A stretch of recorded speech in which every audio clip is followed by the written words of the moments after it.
I prefer the sex. I prefer really not to speak. If I speak, I am in big trouble. In big trouble. And I don't want to be in big trouble. Porque sou eu o treinador. E como sou eu o treinador, eu é que sei o que é que faço. Mas isso é você que é treinador, eu não sou treinador. Eu sou um aprendiz treinador.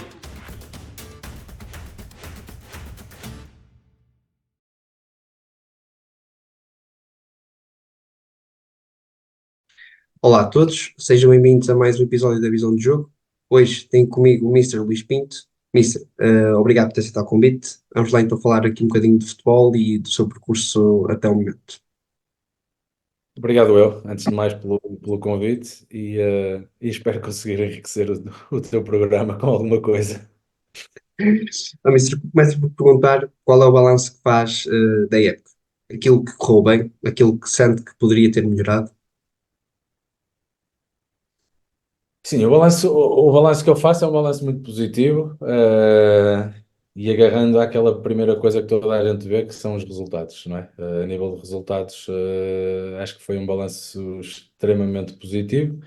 Mas para quem esteve no processo, para quem esteve todos os dias envolvido no processo, acho que fazendo um balanço àquilo que foi o crescimento, àquilo que foi a forma de estar de toda a gente, desde a equipa técnica, os jogadores,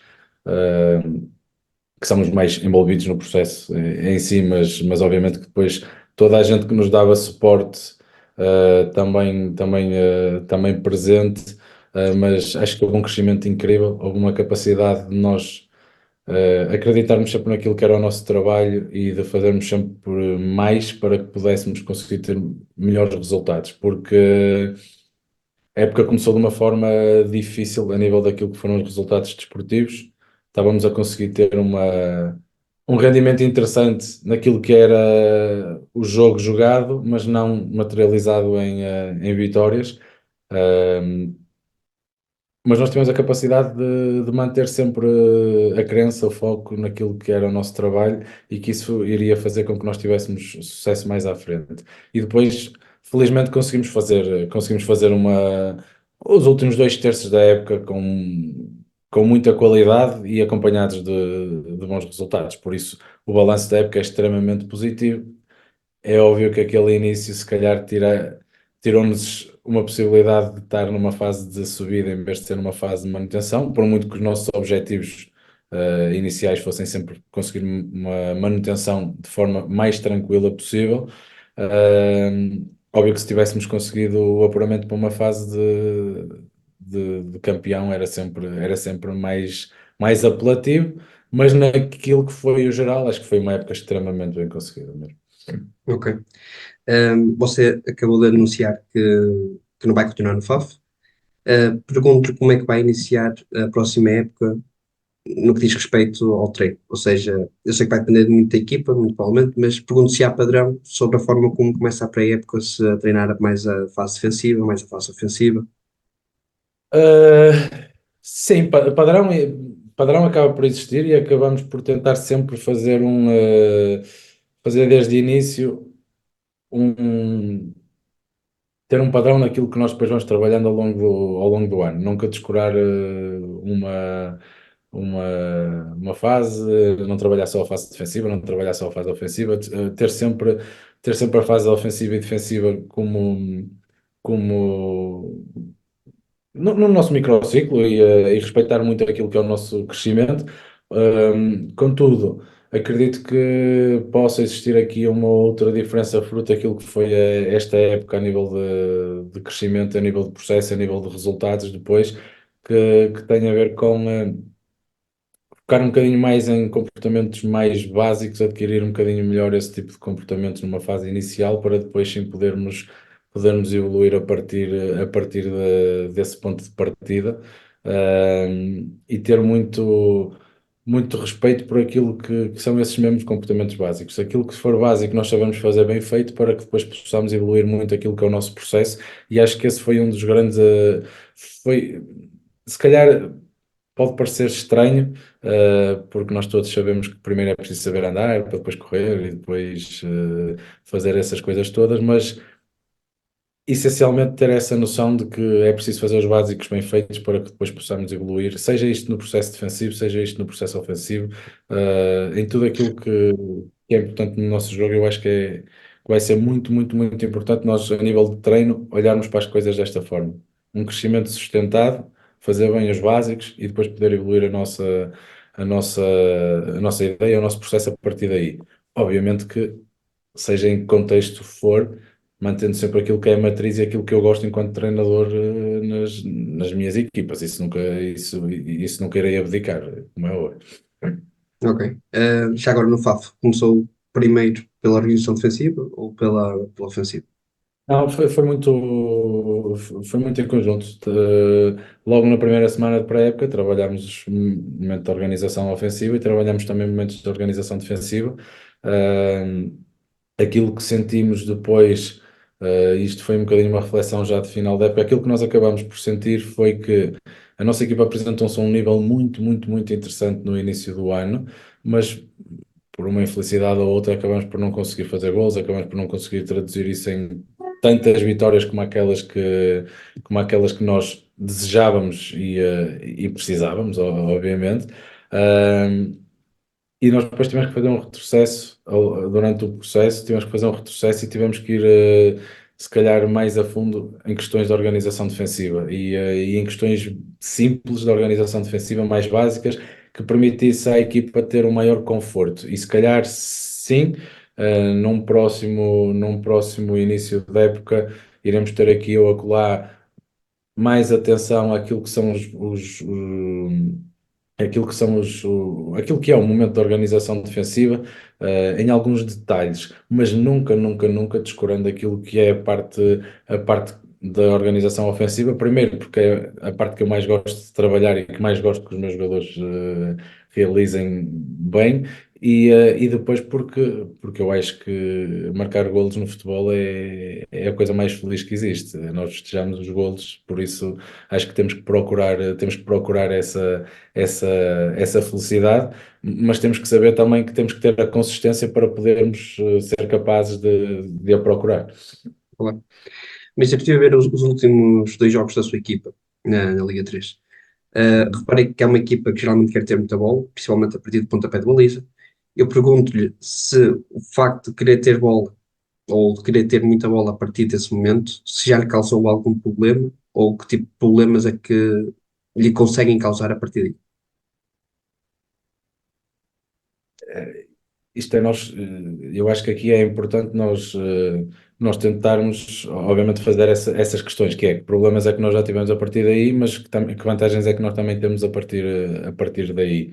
Ahm, eu não sou fundamentalista ao ponto de dizer que nós temos que sair sempre de uma forma, no pontapé da baliza temos que sair sempre curto, não. Eu até gosto que os meus jogadores tenham variabilidade naquilo que são as ações em pontapé de baliza, por exemplo, que é tanto sair curto, uma, duas, três vezes sair curto e depois juntar a equipa, sair mais longe, preparar segundas bolas e jogar de uma forma mais direta e depois voltar ao registro, isto dentro do próprio jogo, voltar ao Sim, registro anterior de sair curto, porquê? Porque eu acho que é muito importante que haja alternância de estímulos sempre durante o jogo e que os nossos jogadores não passem muito tempo sem atacar a profundidade do adversário, sem criar uma sensação de perigo na baliza adversária, sem colocar o adversário em desconforto de formas diferentes. Ou seja, acho que é muito importante haver esta variabilidade. Mas obviamente que nós conseguindo ter um pontapé de baliza curto, ou então, se não for pontapé de baliza, se for uma saída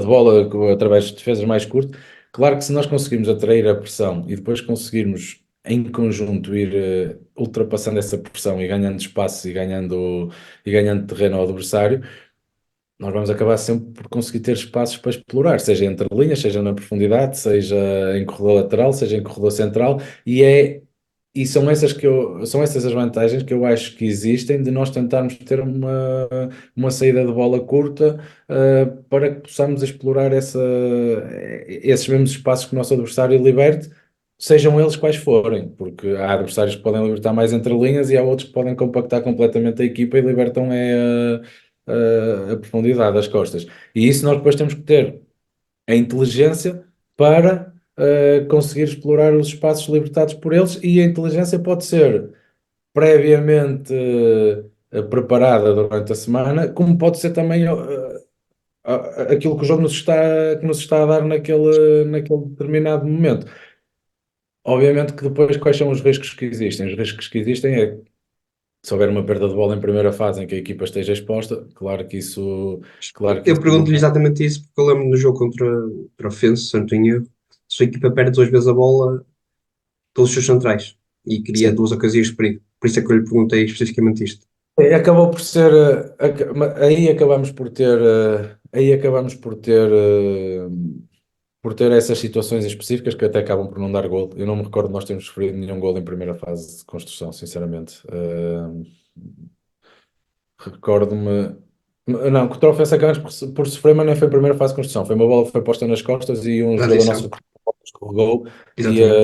ele acabou por dar uma transição. Pronto, não foi em primeira fase. Mas eu não me recordo de nós sofrermos um golo com uma perda de bola em situação de pontapé de baliza, nem de construção. Agora, o que é que nós procuramos também ter?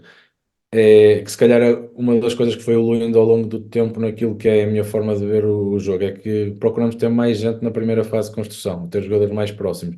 Antes, se calhar, tínhamos mais guarda-redes e linha defensiva e depois os outros jogadores um bocadinho mais distantes para tentar logo ir buscar espaços mais à frente. Aqui, se calhar, acabamos por ter mais jogadores mais próximos, porque existindo uma perda, também existe uma reação mais curta e mais imediata que nos pode permitir recuperar a bola. Agora, eu lembro desse lance em específico, por exemplo, contra o Trofense, foi uma situação que é óbvio que eu não gosto, que foi uma situação que acabámos por provocar um contra um dentro da área, da nossa área. Se for na área adversária, eu quero que eles façam um contra um. Na nossa área, não. E que podia ter sido muito mais bem resolvido se nós tivéssemos tido diferença na forma como saímos. Foi um jogo em que abusamos da saída do guarda-redes para o central e nunca fizemos, por exemplo, o central a sair para o guarda-redes para obrigar a outro tipo de pressões. E nesse jogo tivemos muito mal tivemos muito mal, não, tivemos mal em alguns aspectos nesse momento de primeira fase. E bastava, e com este bastar não é simples, mas bastava se calhar termos alterado o início da construção para o adversário alterar o início da pressão deles. E isso já ia provocar outros comportamentos que se calhar nos ia libertar espaço para nós podermos jogar a partir daí. Mas basicamente é isto. Há riscos que nós corremos. Eu não me recordo de ter sofrido nenhum golo assim, mas também não corremos assim tantos riscos como nesse jogo em específico que Ok. acabamos por correr. A minha amostra era pequena. Sim. Ahm, é obrigatório o seu guarda-redes ter um bom jogo de pés? Não, é obrigatório ele ser o guarda-redes e defender bem a baliza. Eu tenho duas coisas que eu gosto muito nos guarda-redes. Uma tem a ver com defender bem a baliza e outra tem a ver com ser comunicativo, conseguir influenciar positivamente quem tá à frente dele. Obviamente que depois também gosto que saia bem da baliza, gosto que controle bem a profundidade, gosto que tenha um bom jogo com os pés, isso é o ideal. Mas ajustamos um bocadinho a nossa primeira fase consoante quem temos na baliza, porque se for um Ok. guarda-redes com maior tranquilidade e com maior capacidade para jogar com os pés, nós se calhar utilizamos mais o passe curto, utilizamos mais o guarda-redes se for um guarda-redes que tenha bom jogo com os pés, Uh, por exemplo, e posso dar mesmo um exemplo que não é problema nenhum. O Gabi e o Galil, que foram os que jogaram maioritariamente este ano, o Luís fez esse jogo como o Trofense, o Luís Ferreira, mas o Gabi e o Galil, que jogaram maioritariamente este ano, têm um jogo com os pés bastante diferente. O Galil tem um jogo com os pés com mais capacidade curta, mais capacidade associativa. O Gabi tem um jogo com os pés que permite à nossa equipa, se calhar ter jogadores mais longe, permitir uma atração maior e depois ele conseguir explorar através de passe longo os jogadores que estão mais distantes. Um é um guarda-redes com um jogo mais simples, o outro é um guarda-redes com um jogo mais complexo, e isso altera um bocadinho aquilo que pode ou não ser a nossa primeira fase também. Claro. Já que estamos a falar ainda na primeira fase de construção, que tipo de preocupações você também tem a partir daqui? Quantos jogadores é que gosta de colocar, por exemplo, na primeira fase de construção? Você já disse muitos, mas ainda não especificou que tipo de dinâmicas é que gosta de implementar a partir daí.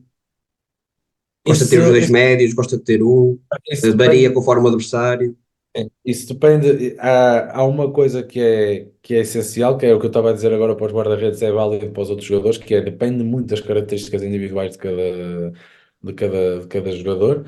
Depois, depende também daquilo que nós podemos explorar a nível de espaços por parte do adversário, de que forma é que eles pressionam, de que forma é que não pressionam, e é óbvio que temos que perceber que, por muito que nós consigamos conhecer os adversários, em jogo vão acontecer coisas diferentes do que aquelas que nós perspectivamos e analisamos. Ahm, mas, por exemplo, se tiver um 6 que tenha uma capacidade de primeira recepção incrível, se calhar posso ter só um 6 a aproximar-se da linha defensiva para construir e depois ter um trabalho. Isto a jogar, por exemplo, em 4-3-3 e ter um trabalho de os dois interiores ajustarem um bocadinho de posição, sem terem grande necessidade de estar a baixar tanto, porque esse 6 tem uma qualidade de primeira recepção, de primeira recepção não, uma qualidade de recepção limpa e que permite logo jogar para a frente. Depois, se não tiver um 6 se calhar com tanta capacidade dessa recepção tão limpa, aí se calhar já a aproximação do outro médio. Depois, que é que foi o que aconteceu aqui maioritariamente em FAF, utilizando a estrutura de três centrais, uma linha de cinco homens a defender, eh, e três centrais a atacar. Podemos jogar sempre com a altura dos alas, dependendo daquilo que também é a estrutura adversária. Se bater homem a homem, muito provavelmente, dificilmente os alas ficam a meio pau, por assim dizer, ou ficam completamente altos ou ficam baixos. Isso vai depender um bocadinho daquilo que nós entendemos que são as saídas de pressão as saídas para a pressão do nosso adversário e dos caminhos que nós podemos identificar. Agora, cada vez mais tenho a sensação de necessidade de ter proximidade entre os nossos jogadores e ter relações que eles, quase por conceitos, consigam desbloquear a primeira fase, que é eu se estou a deixar um passe num colega meu que está à minha frente, tentar logo ter um apoio frontal. Depois, havendo um apoio frontal, ter logo ou uma solução à largura ou uma solução mais distante. Depois, uma das coisas que eu peço muito aos jogadores são os passes que falem, que é se eu tenho um colega que eu vejo que tem condições para receber orientado, se eu lhe fizer o passe para o pé de trás, eu vou atrasar a nossa jogada. Se eu lhe fizer o passe para o pé da frente, eu já estou a convidá-lo a conseguir acelerar a recepção e a conseguir acelerar o nosso jogo. E tem um bocadinho a ver com isto. Não, eu não vou dizer que tem sempre uma saída a 3 mais um ou a 3 mais 2 ou a 4 mais um ou a 4 mais 2. Não, depende muito daquilo que são as características do nosso jogador e depende muito daquilo que são as características do adversário. Por exemplo, nós a jogar numa linha, a jogar em 3-4-3 ou em 5-4-1 a defender, quando nós desmontamos, nós podemos desmontar facilmente para um 4-4-2 ou para um 4-3-3 e fizemos isto muitas vezes.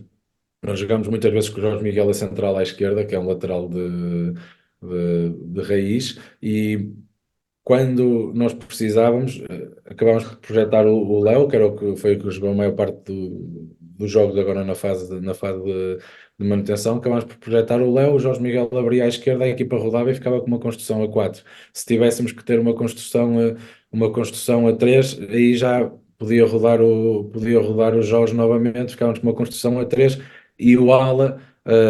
Muitas vezes jogamos com o Didi completamente aberto e o nosso ala direito, em vez de ir para as zonas mais altas, ia para as zonas mais interiores. Isso depende um bocadinho daquilo que depois são as características dos nossos jogadores e aquilo que nós queremos explorar do adversário. Não há muito um padrão tático, por assim dizer, é 3 mais um ou é 3. Não, há um padrão a nível de conceitos que nós queremos conseguir ultrapassar as primeiras zonas de pressão para conseguir ser perigosos depois mais à frente. Você fala-me aí que existem muitas formas de começar a primeira fase de construção. Eu pergunto-lhe se os jogadores conseguem ser inteligentes suficientemente para estar preparados para aquilo que o jogo lhes vai pedir. Porque eu É acho que a assim, primeira fase de construção vai depender muito da forma como a equipa, como o teu adversário vai pressionar, não é? sim, sim. Eu acho que os caminhos, eu acho que os caminhos, os jogadores, felizmente hoje em dia, têm uma grande capacidade para já, para já começar. Eu falo de hoje em dia, porque é a altura que eu trabalho, obviamente, mas antes falava-se muito que o jogador fazia, que não percebia, que não sei o quê. Eu não tenho essa opinião relativamente aos jogadores. Eu acho que os jogadores já têm um conhecimento tão grande do jogo e já viveram tantas coisas, já passaram por eles já passaram, por exemplo, os centrais, eles já passaram pelos extremos a serem a pressionar, pelos pontas de lança a serem a pressionar, pelos médios interiores a serem a pressionar, por marcação homem a homem. É óbvio que nós depois temos que tentar, durante a semana, dar ferramentas para qualquer coisa que possa acontecer, eles terem respostas e terem respostas o mais imediatas possíveis. Mas eles têm conhecimento do jogo, eles têm inteligência do jogo. E obviamente que nós, às vezes, aquelas coisas que temos que fazer são ajustes de, por exemplo, estamos a jogar com uma linha de 3 contra um adversário que também joga em 3-4-3 ou em 4-3-3, por exemplo, e que bate homem a homem a pressão dos nossos três defesas. Se nós virmos que os nossos três defesas que estão na primeira fase de construção estão a tocar a bola e que sai uma pressão direta e eles estão a ter que bater, que sai uma pressão direta e eles estão a ter que bater. É óbvio que nós às vezes basta se calhar tentar um ajuste e dizer assim, olha, em vez de fazermos construção a 3, fazemos construção a 4, o ala baixa mais e o central do lado esquerdo abre um bocadinho mais e fazemos construção a 4. Nós já vamos provocar que o nosso adversário tenha que se ajustar. Seja de que forma for, mas vai ter que se ajustar. E nós vamos acabar por ganhar uma superioridade numérica ali, eh, e mais do que essa superioridade numérica na primeira fase, tenho a certeza que também acabamos por, nas costas dos nossos adversários, conseguir encontrar alguns espaços, porque vão começar a saltar, e a ter jogadores a ocupar espaços diferentes do que o que estavam a ter até então.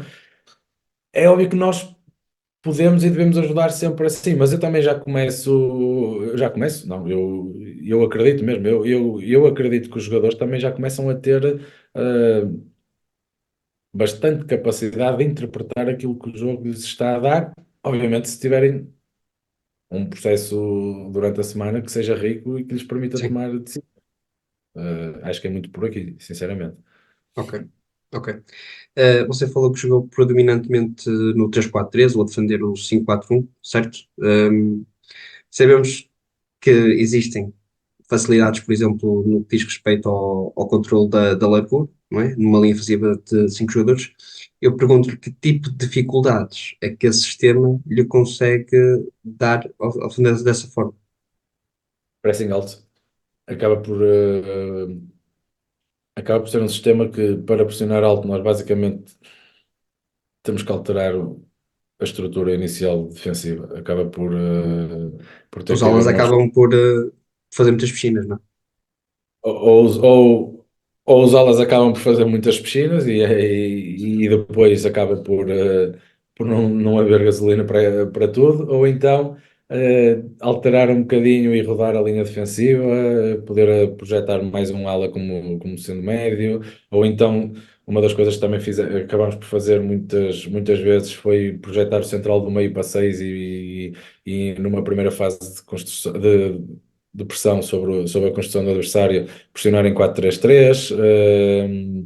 Outras vezes foi isso que estava a dizer, de rodar a linha defensiva e se tiver que projetar um ala e defender com uma linha de 4 rodada, defender com uma linha de 4 com rotação da linha. Outra vez assumindo os riscos de poder ter os dois alas altos e deixar homem a homem atrás. Pronto, acaba por haver essa necessidade. E depois, se por acaso formos ultrapassados em pressing alto, aquilo que deixa de existir é quase um bloco médio. Nós passamos de pressing alto para bloco baixo. Porquê? Porque a prioridade tem que ser a reorganização defensiva, tem que ser o nós reajustarmos e voltarmos a ver a bola à nossa frente, porque, como disseste bem, a linha de 5 aquilo que nos permite é controlar bem a largura e cada vez mais existe equipas a colocar 5, 6 jogadores na última linha ofensiva, e acaba por a linha de 5 nos dar um conforto grande. Se por acaso jogarmos contra uma equipa que não coloca muita gente na última linha ofensiva, aí às vezes até causa um bocado de atrapalhação termos 5 jogadores na última linha, e aí eu prefiro libertar um dos alas, nem que pode ser mais para dentro, pode ser mais alto, mas acabar por libertar um dos alas. Mas acho que é mesmo esse o maior problema de jogar em 5-4-1 defensivo, é esse, é que nós ou estamos em pressing alto e conseguimos ser muito agressivos, ou então quando somos ultrapassados nós temos que rapidamente montar para 5-4-1 e permitir que o nosso adversário tenha alguma bola em determinados espaços, mas sempre o mais controlados possível, obviamente. Ok. O meio campo a 3 adversário causa-lhe desconforto? Uh, Pode causar, essencialmente, se o médio fizer muitos movimentos para abrir fora da estrutura, e nós tivemos os nossos extremos a sair pressão numa primeira fase, ou seja, o extremo salta a pressão, o médio começa a abrir para corredor, pode causar alguma indefinição ali nos nossos dois homens do meio. Uh, Isso foi uma coisa que nós fomos tentando evoluir muito no nosso processo defensivo ao longo desta época, e que tentamos, consoante o adversário também, se o nosso ajuste para aquilo que é o adversário é mínimo. Quando digo mínimo, por exemplo, sei lá, 90% é o que é o nosso processo, 10% é aquilo que é o adversário. Agora, obviamente que acabamos por fazer sempre nuances desses 10%, acabamos por fazer nuances que nos permitam, pelo menos à partida, não é? Que é assim que nós idealizamos, à partida, ser melhores que o nosso adversário. E por vezes, por exemplo, equipas que façam isso, nós identificar momentos para o nosso ala saltar pressão, se por acaso houver um médio a abrir para fora da estrutura, noutras vezes ser o nosso próprio médio a poder acompanhar uma saída da estrutura, e não nos importarmos de ficar com inferioridade no corredor central, porque a bola pode não chegar lá com tanta facilidade, se o nosso médio que sai encaminhar para corredor exterior o adversário. Um, Outras vezes pode ser o nosso avançado a fechar, se jogarem em 1-2 o adversário, pode ser o nosso avançado a fechar, por exemplo, mais o 6, mas claro que a linha em 5-4-1, meio campo a 3, pode causar alguma dificuldade, ainda mais se a 3 puder passar rapidamente para um A4 com um ala a vir para dentro ou com um avançado a baixar. Pronto, essa superioridade pode ser mais difícil de defender. Mas é perceber um bocadinho o que eu disse há um bocado, que é, e que foi uma das coisas difíceis de aceitar, porque eu nunca gostei muito disso, mas percebo que nós temos que abdicar de algumas coisas para ter outras, que quando começamos a jogar em 5-4-1 começou a haver espaços que nós tínhamos que permitir que o adversário pudesse lá jogar. Mas esses espaços acabavam por não nos ferir muito, e lá está, são esses espaços um bocadinho, se for fora da estrutura, se ultrapassar só a nossa linha ofensiva, mas se os nossos médios conseguirem ficar sempre entre a bola e a baliza, acaba por as coisas serem um bocadinho melhor controladas. Porquê? Porque à partida vamos obrigar aqueles ou variem em centro de jogo ou que circulem por trás, e nós conseguimos ter alguma estabilidade e fazer quase com que percam a paciência e que comecem a tentar jogo mais direito, a tentar mais diagonais, a tentar mais profundidade. Ok, ok. Queria fazer uma pergunta mais direcionada ao treino. Um, Nós falamos muito de organização ofensiva, defensiva, e às vezes esquecemos até de falar um bocadinho sobre as transições. Sim. Sabemos que elas no treino acontecem invariavelmente nos vários exercícios de jogo e até de jogo reduzido que fazemos. Mas eu pergunto-lhe se você, em algum dia específico, treina, por exemplo, a transição ofensiva. E se sim, em qual? No menos 3, este ano fizemos quase sempre no menos 3. Logo o primeiro exercício de treino, muito vocacionado para aquilo que é a mudança de atitude ofensiva, e para o contra-ataque mesmo para o contra-ataque. Depois acabávamos porque depois o exercício seguinte, normalmente no menos 3, tinha a ver com a organização defensiva num contexto mais global. em que preparávamos a estratégia ou testávamos, não é preparar, testávamos a estratégia que nós tínhamos idealizado para o jogo, víamos como é que funcionava, e obviamente que se estamos a trabalhar o nosso processo defensivo, também vai acontecer muitas vezes haver situações de transição ofensiva, contra-ataque, e então no menos 3 costumávamos fazer de forma exercício por vagas, situações de ataque, de contra-ataque puro, em que o objetivo era movimentações específicas e mudanças de atitude ofensiva, que era, eu há dias até estava a ver o gol de Sporting contra o Estoril, em que o Nuno Santos ele dispara do meio campo defensivo, em que correu feito desalmado só para passar à frente do Gyökeres e recebe a bola e depois acaba por dar gol. Isso é um bocadinho aquilo que nós procuramos a nível desse trabalho, capacitar os nossos jogadores, que é há momentos em que se nós mudarmos o nosso foco competitivo e colocarmos competitividade e objetividade ofensiva, nós podemos criar muitos perigos ao nosso adversário. E é tentar explorar um bocadinho essas situações e costumamos sim fazer no menos 3. Ok. Você fala no primeiro exercício, se eu não estou em erro, em regime de velocidade. Pelo O menos dá primeiro a entender que sim. menos 3 sim, fizemos sim, em regime de E, velocidade. e o próximo, você fala numa estrutura mais global, parece mais em regime de resistência. Aqui, deixa-me se eu estiver enganado. Sim. Não há problemas fisiológicos quando faz isso? Não, porque eu acredito que nós temos que ser capazes todos, não é todos os dias, obviamente, mas temos que ser capazes, nós em todos os treinos vamos ter sempre alguma solicitação, quer de velocidade, quer Sim. resistência, quer, pronto, e aqui também, que isto é algo que pode, não, isto não, eu percebo a questão, e nos livros, por exemplo, isso não acontece, mas nós, a maior parte Sim. das vezes, no menos 2 treinávamos em sintético e no menos 3 treinávamos em relevado. E então, para aproveitarmos também o, o melhor, para melhor utilizarmos o nosso relevado, para melhor utilizarmos, fazer velocidade em relevado, porque os jogadores acabam por dar sempre mais do que em sintético, porque faz parte, porque é natural que eles se sintam mais à vontade a fazer acelerações, a travar em relevado do que a fazer isso em sintético. Nós começámos a alterar um bocadinho o dia em que fazíamos a tal velocidade, porque no início da época fazíamos em menos 2, por isso é que eu disse que nesta época fazíamos isso no menos 3. Nós no início da época fazíamos em menos 2, mas sentíamos que nunca retirávamos a resposta que nós queríamos por parte dos nossos jogadores. Então começamos a tentar aproveitar o treino de menos 3, que normalmente era no relevado, e começámos a fazer isso no menos 3 e começámos a ter boas indicações por parte dos jogadores, porque eles também sentiam que podiam dar mais, que chegavam completamente recuperados ao dia do jogo.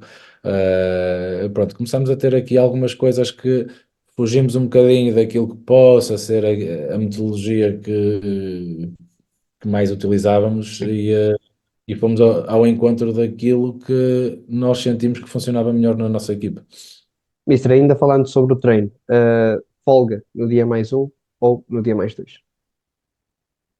Uh, Idealmente no dia mais 2, por norma fazemos no dia mais um por uma questão de.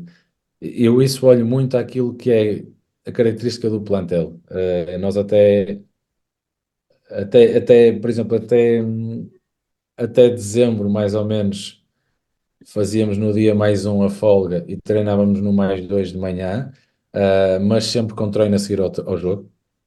Ou seja, os jogadores que não jogavam treinavam sempre a seguir ao jogo, depois folgava toda a gente, depois fazíamos treino, em que no treino a seguir ao jogo aquilo que era a preocupação era de colocar distâncias de alta intensidade, sprints e principalmente isso nos jogadores que não jogaram. Depois no mais 2 fazíamos jogos reduzidos, muito mais acelerações e acelerações. Isto era uma parte que era muito mais controlada pelo Diogo, que é o fisiologista, e pelo João. Depois começámos a ter, e por isso é que eu digo que isto é, para mim as características do plantel fazem muita diferença, mesmo naquilo que é a minha vontade. E eu, por gosto, dia a seguir, no mais um, treino, folga mais um à tarde, folga mais dois e depois voltávamos no menos quatro. Isto por mim é o que eu mais gosto. Mas depois até começamos a ter jogadores de Lisboa, jogadores de Aveiro, jogadores que eram que eram de zonas mais distantes, então o que é que nós acabámos por fazer? Até acabámos por treinar no mais dois à tarde, que era para os jogadores terem mais tempo para ir a casa, para estar com as famílias, porque eu mais do que o mais um ou o mais dois, aquilo que é mais importante para mim é que os jogadores estejam o mais predispostos possível para aquilo que vai ser a semana e para aquilo que depois vai ser o jogo. E eu, se tiver um jogador que por um ou outro motivo o jogo não lhe correu bem, ou porque está na azia, porque foi para o banco mais uma vez, que não jogou, que já anda há não sei quantos jogos sem jogar, eu prefiro que esse jogador vá à casa, que esteja à vontade, que esteja disponível e que depois quando vem, já vem com outra energia, já vem com outra predisposição. Uh, Enquanto que se eu privar os jogadores de poderem ver a família, poder ver os amigos, poder estar com as pessoas de quem gostam, para treinar no mais um. Depois são raros aqueles que, se viverem muito longe, se treinamos no mais um, vão a casa, acabam é por ficar no mais um à tarde e o mais dois no local de onde é o clube, neste caso, neste último ano, em vez de irem para Lisboa ou para Aveiro, acabariam por ficar em Faf. E eu acho que isso mentalmente acaba por ser muito mais desgastante do que os ganhos fisiológicos que nós temos por treinar no mais um ou no mais dois. Para mim, essa é a parte mais importante, sinceramente. Ok. O psicológico, não é? Sim. Quando as bolas paradas, ofensivas, leva para jogo, geralmente. Porque é uma questão que às vezes também me pergunto, porque depende do número, por exemplo, há jogos em que temos dois ou três cantos, há jogos em que se calhar vamos ter 10 cantos, e muitas vezes nós dizemos que é a criatividade deles, outras vezes nós queremos cantos padronizados, e quantos cantos padronizados é que queremos, quantos é que eles estão disponíveis para fazer, porque muitas vezes há cantos que dão merda neste sentido porque os jogadores não estão a pensar exatamente o mesmo, porque depois existem muitos cantos, se for o caso, pergunto-lhe Não, assim, quantos cantos é que costuma levar? poucos, muito poucos. O, isto acaba por bater um bocadinho naquilo que nós estamos a falar de início. O básico bem feito, e nós somos muito fortes naquilo que nós identificamos como sendo as mais-valias da nossa equipa nas bolas paradas. Nós tentamos olhar para as coisas um bocadinho por aí. Temos jogadores que atacam, por exemplo, este ano tínhamos dois jogadores que jogavam quase sempre, que atacavam muito bem a zona do primeiro posto, que era o Matos e o Bruno Monteiro, e que eram jogadores que nem sequer davam nas vistas. Acabavam por ser jogadores que, mesmo para alvos de marcação individual e tudo mais, eram jogadores que quase nunca tinham essa marcação individual. Uh, Depois tínhamos centrais que acabavam por ter uma estatura alta e que acabavam por atrair as atenções todas para eles. E depois tínhamos muito bons batedores de bolas paradas. Nós principalmente cantos, livres nem tanto, mas principalmente cantos, nós éramos extremamente perigosos. Nós fizemos, salvo erro, eu não quero, nós fizemos ou 7 ou 9 golos de canto. Não tenho, não sei agora, não sei agora precisar, eu sei os números se os consultar, mas agora não sei precisar, mas acho que foram ou 7 ou 9 golos de canto. E aquilo que nós procurávamos era ser muito fortes naquilo que eram as nossas características mais fortes, potenciar ao máximo isso. E depois, obviamente, que analisando o adversário, se houvesse algo que nós víamos que era gritante, nós tentávamos explorar um canto diferente se nós sentíssemos que nos podia criar perigo. E por acaso, em quase todos os jogos que nós fizemos isso, nós conseguimos criar perigo, mas nunca fizemos gol, só criamos perigo. Os gols que nós fizemos, e isto é uma coisa que é muito interessante, na minha opinião, foi tudo aquilo que nós definimos como sendo a nossa base e aquilo que era mais forte, foi assim que nós fizemos os nossos golos. O que é que nós podíamos alterar? Os jogadores à entrada da área, ter dois ou ter três, ter, ter dois mais um no penalti, ou ter três na entrada da área completamente. Os três na entrada da área, por exemplo, havia um jogo em que nós poderíamos ter dois mais o de penalti e ninguém aproximava para o canto curto. Havia outro que podíamos ter três na entrada da área e haver um aproximar para o canto curto para poder provocar ajustamentos do esquema tático defensivo do adversário, mas zonas de entrada, os jogadores a ganhar confiança naquilo que são as zonas de entradas deles, isso aí nós primamos um bocadinho por aquilo que é mais padrão do que propriamente andar sempre a alterar, sempre a alterar, sempre a alterar. E isto é algo que, lá está, já houve momentos da minha carreira em que todas as semanas tinha 3, 4 cantos estudados para o adversário, já houve outros momentos em que comecei a padronizar um bocadinho mais e sinceramente sinto-me mais eficácia das equipas a dominarem bem aquilo que são os padrões e depois dar um bocadinho aqui, um bocadinho à imagem do que eu disse da estratégia, nós alteramos 10% ou definimos 10% que seja de estratégia, 15, 10% de estratégia, o resto é nosso. Nas bolas paradas é a mesma coisa. Ok, ok.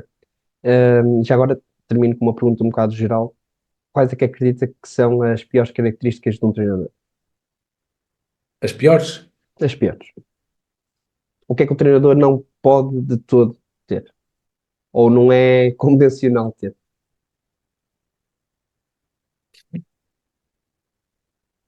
as Sabemos que piores. existem vários treinadores com diferentes tipos de qualidades que conseguem ter resultados com diferentes tipos de qualidades, mas há Tentar, características que nenhum deles deveria ter, se calhar.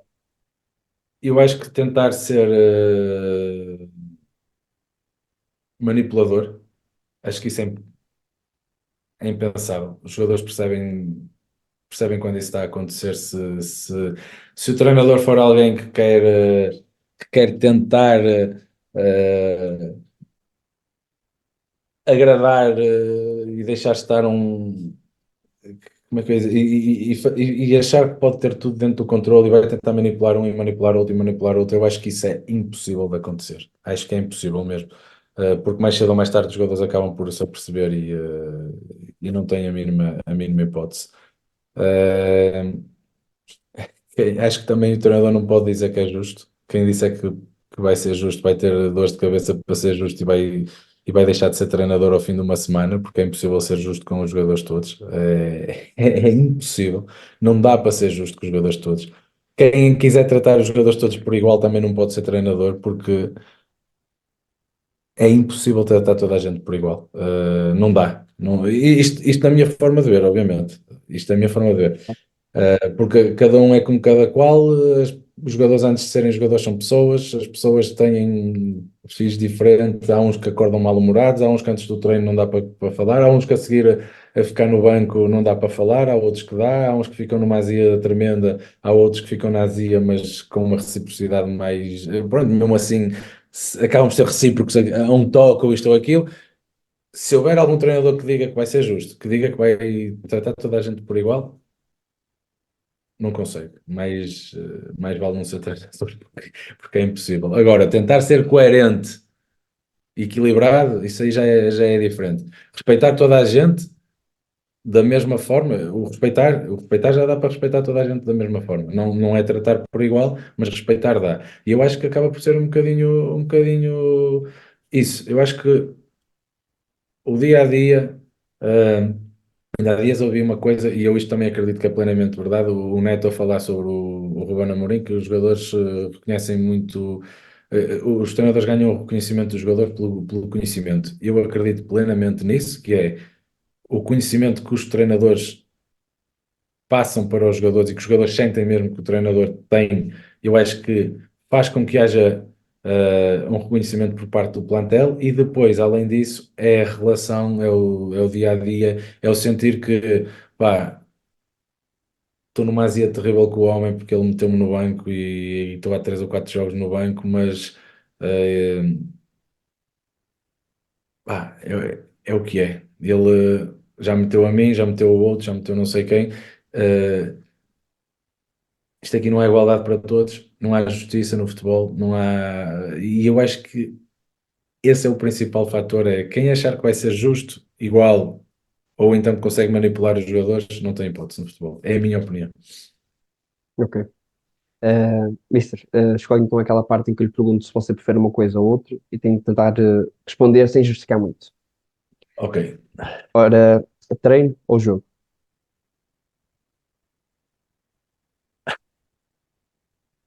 Jogo. Jogos reduzidos ou jogo formal? Jogos reduzidos. Que componente é mais importante? Física ou psicológica? Psicológico. Goleada ou gol da vitória nos últimos minutos? Goleada. Vitória de 1-0 ou 4-3? 4-3. Premier League ou Bundesliga? Premier. Liga Italiana ou La Liga? La Liga. Roger Schmidt ou Sérgio Conceição? Conceição. Ruben Amorim ou Mourinho? Essa aí é difícil. Não dá para escolher os dois? Não. Vá não. Ruben Amorim. Arteta ou Klopp? Klopp. Mister, para terminar, e a pergunta que faço a todos os convidados, qual é, de uma forma geral, a sua visão de jogo?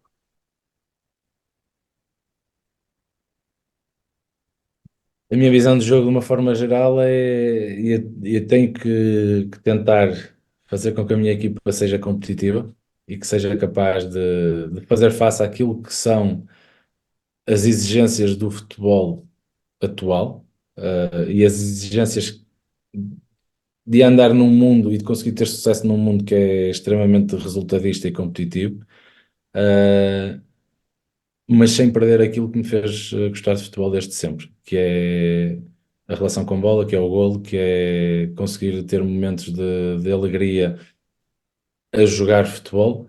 Para conseguir ter sucesso, nós temos que conseguir perceber de que forma é que nós conseguimos pôr aquilo que nós gostamos e acreditamos enquadrado com aquilo que o mundo atual do futebol nos pede. E eu acho que esta sim é a minha visão daquilo que é o jogo, que é termos esta capacidade, perceber que estamos num mundo resultadista, perceber que precisamos de ganhar, precisamos de ser muito consistentes e competitivos, mas precisamos de conseguir pôr aquilo que nos faz levantar todos os dias, que nos faz ter prazer pelo treino, que nos faz ter prazer pelo jogo. E há pouco aquela questão que foi muito difícil também, se eu preferia o jogo ou o treino. O treino é aquilo que eu acho que alimenta o jogo, mas nós gostarmos de ver, nós gostarmos do jogo é gostarmos de ver aquilo que nós fazemos em treino acontecer e dar resultado. E por isso é que eu acho que o futebol, esta é a minha visão do futebol, que tem tudo a ver com isso, que é eu conseguir ser feliz a ver a minha equipa fazer as coisas e ter resultados. Mister, muito obrigado. Obrigado, eu. Olá. Obrigado por teres assistido o vídeo até ao fim. Se assististe, últimos 5 segundos para o momento publicitário. Se ainda não viste, lancei um novo livro, Roger Ball. O link para a compra está aí na descrição. Ou podem comprar também numa FNAC perto de vocês. Obrigado a todos. Não subscrevam nem metam like no vídeo, também não é preciso.